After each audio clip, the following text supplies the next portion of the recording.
Olá, nós vamos ver hoje nossa primeira aula de UTI.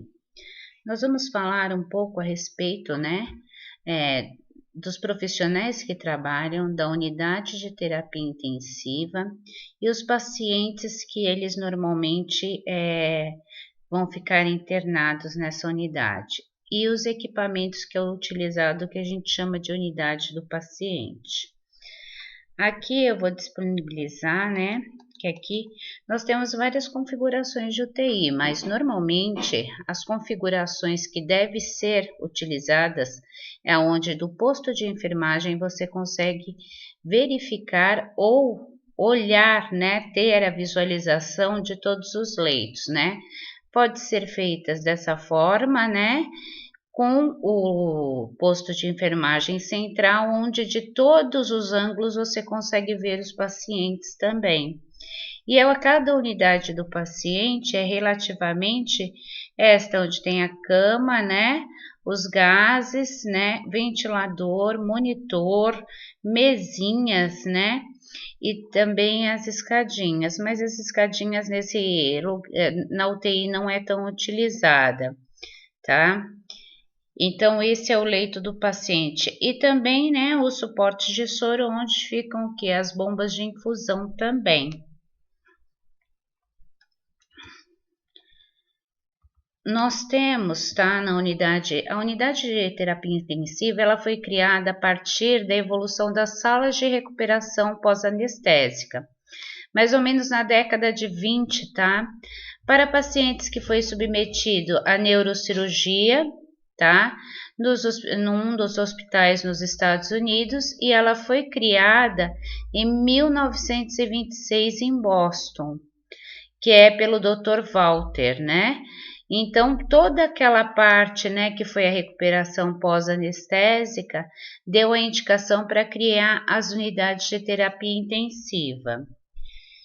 Aí, nós vamos ter o quê? Para que serve a UTI, As pessoas têm normalmente uma forma errada de se pensar que é quem está morrendo que vai para a UTI. Não. Gente, pessoal que não tem prognóstico, paciente que não tem prognóstico, ele não tem indicação para UTI. Só o paciente que tem prognóstico que vai ter o prognóstico de se curar e seguir a vida. Aqueles pacientes que ele tem aquele prognóstico fechado, que já é um paciente terminal, ele não tem indicação de ocupar um leito de UTI. Primeiramente, é importante a gente dizer também que as UTIs elas têm as classificações dela como adulto, pediátrica ou uma pediátrica mista, que pode ser com várias patologias, ou uma pediátrica cardíaca, neonatal e também as especializadas, que são só as UTIs, ou se não as coronarianas, neurológicas, cirurgias, UTIs de transplante, então elas podem ser específicas também ou geral.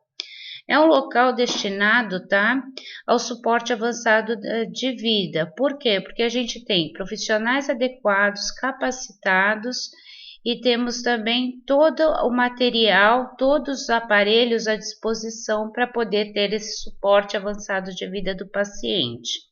Para que esse paciente tenha uma chance de sobrevida maior,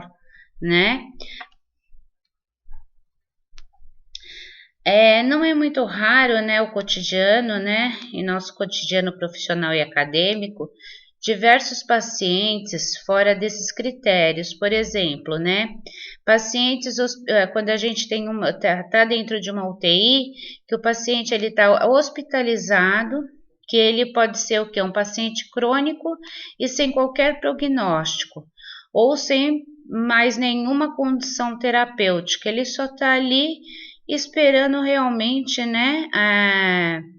ao óbito. Então, a gente vê nesse nosso cotidiano, porque não é adequado esse paciente ocupar um leito de UTI, porque aquele paciente que precisa de um leito de UTI, que às vezes está fora da unidade, precisa estar ocupado com esses tipos de paciente, prolongando, um paciente terminal, esse paciente que poderia ter a chance de uma sobrevida, aí ele pode vir a óbito. Então, a gente vê isso às vezes no cotidiano da gente. Nós temos também um exemplo, né, que vale destacar, a ocorrência muito comum também em pacientes submetidos a algum tipo cirúrgico, que poderia ser monitorizados no próprio centro cirúrgico, nas salas de recuperação pós-anestésica, e logo que devidamente que ele tivesse acordado, tivesse voltado às suas funções normais, eles pudessem ser encaminhados pelo quarto para internação, para as enfermarias, mas também ainda são direcionados para UTI. Então, esse fato desses pacientes, o que acontece?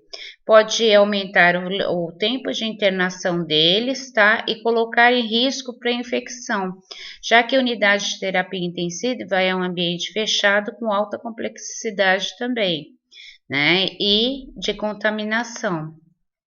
Então, vale ressaltar que a gente ainda pode encontrar alguma dessas coisas que não é o correto também.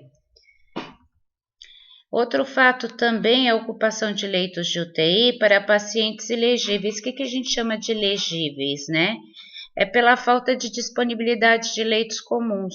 Muitas vezes ele precisa ir para o quarto ou para o apartamento nas unidades de internação, mas não tem leito, não tem quarto, né? Ou não tem um leito na semi-intensiva. Aí ele vai ficando naquela UTI, né, esperando aquele quarto, tudo. Então, o que acontece?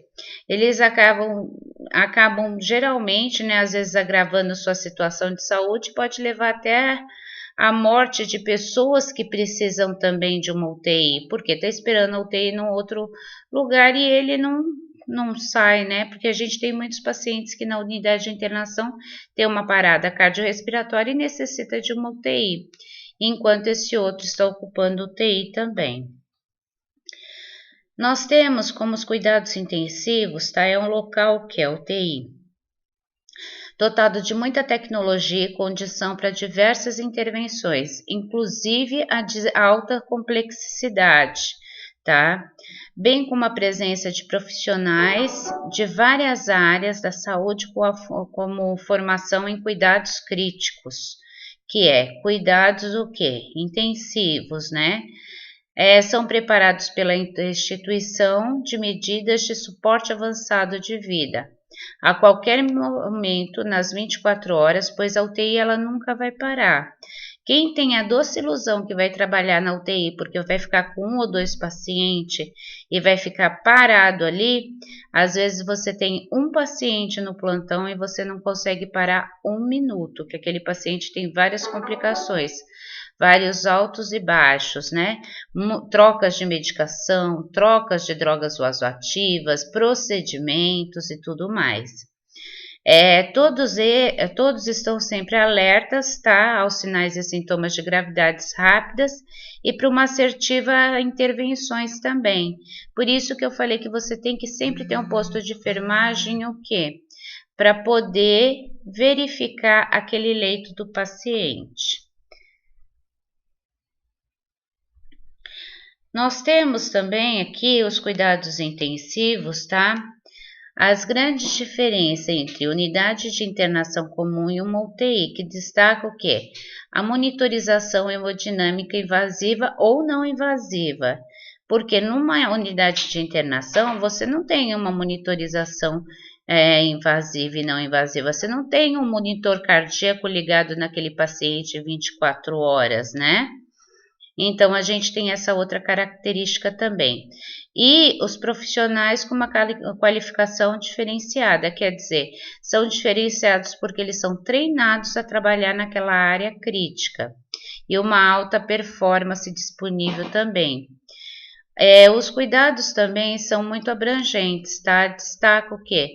As monitorizações, os sinais e sintomas, a avaliação do manejo da dor, da escala de dor, aspectos nutricionais, psicológicos, sociais, tá? E outros, né? Que também fazem com que a UTI oferte um cuidado intensivo e também o quê? Sempre mais crítico. Equipes multidisciplinares, né? Intervenções terapêuticas adotadas por profissionais devidamente competentes, tá? Para tal. Temos também na UTI, né, os profissionais médicos, enfermeiros, fisioterapeutas. Os médicos normalmente têm a formação como intensivistas, técnico de enfermagem e profissionais de apoio também, como auxiliar administrativo, nutricionista,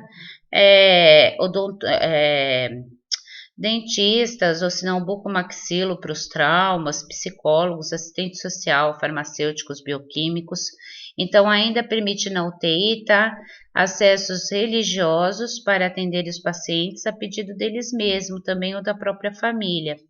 Todos os profissionais citados compõem os cuidados intensivos, é uma equipe multidisciplinar, que devido principalmente ao fato das preocupações na atualidade dos cuidados em saúde, né, extrapolam o quesito doença, pois o indivíduo precisa ser abordado de maneira integral, ele precisa ser olhado de uma maneira holística, ele é olhado como uma maneira de um todo, como social, físico, emocional e espiritual também. A qualidade dos pacientes, tá, dos cuidados intensivos, é uma grande prioridade para os profissionais, tá? Pois nela tem impacto direto tanto na segurança de todos os profissionais, paciente, familiar e meio ambiente também, com esses desfechos clínicos favoráveis e esperados, tanto na unidade de terapia intensiva, que trabalha em cima de protocolos devidamente validados, né, que são todos em cima de protocolos, bem como na realização de análise regular de indicadores de qualidade. Sempre quanto melhor a qualidade, né, mais os cuidados serão efetivos e a melhoria sempre contínua para o paciente. Muitos profissionais não gostam da terapia intensiva ou não se adaptam a esse ambiente por ele ser fechado, ser restrito, tá? E muito bem controlado também, e sempre direcionado aos pacientes críticos, né? No tratamento de doentes e doenças, em sua maioria, no pior momento e na sua gravidade. Então, sempre assusta muito. A diferença de uma CTI como uma UTI, tá? Praticamente são quase as mesmas, tá? Só existe uma pequena diferença entre as duas. CTI, que é Centro de Terapia Intensiva, não abriga casos especializados. Por exemplo, uma coronariana, né? Uma neurológica, né? Eles vão o quê?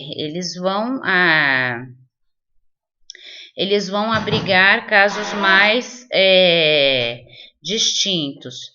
Já, né,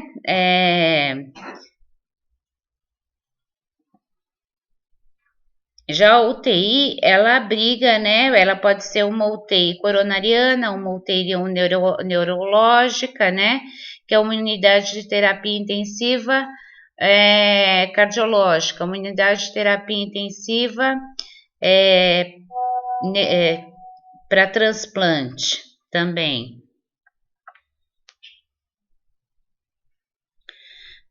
Aqui, pessoal, eu quero que vocês vejam, tá? Esses sites aqui eu coloquei à disposição ainda para vocês estar vendo nesta aula, que é os conceitos básicos de UTI, equipamentos usados de uma UTI, o catéter de Sor-Ganz, que é a passagem e avaliação das curvas, desfibrilação e cardioversão elétrica, quais são as diferenças. E eu vou estar postando também no grupo para vocês esses sites aqui. Fora isso, quando vocês terminarem de ver todos aqueles outros vídeos e essa minha explicação, eu quero que você responda essas 4 perguntas no fórum. São perguntas com a diferença de uma CTI e uma UTI. Expliquei por que um paciente em estágio terminal não tem indicação de uma CTI ou UTI, que eu falei aqui no vídeo. Como você, profissional de enfermagem, teria como ação humanizada com o paciente na assistência de enfermagem em uma UTI? O que você faria para isso, né? Ser humanizado, já que você está lidando com um paciente muitas vezes sedado, muitas vezes que não responde a estímulos verbais, mas como que você poderia agir humanizadamente? E é necessário trabalho em equipe uma UTI? Sim ou não? Aí eu quero que você explique a sua resposta. Então, eu agradeço a participação e até mais.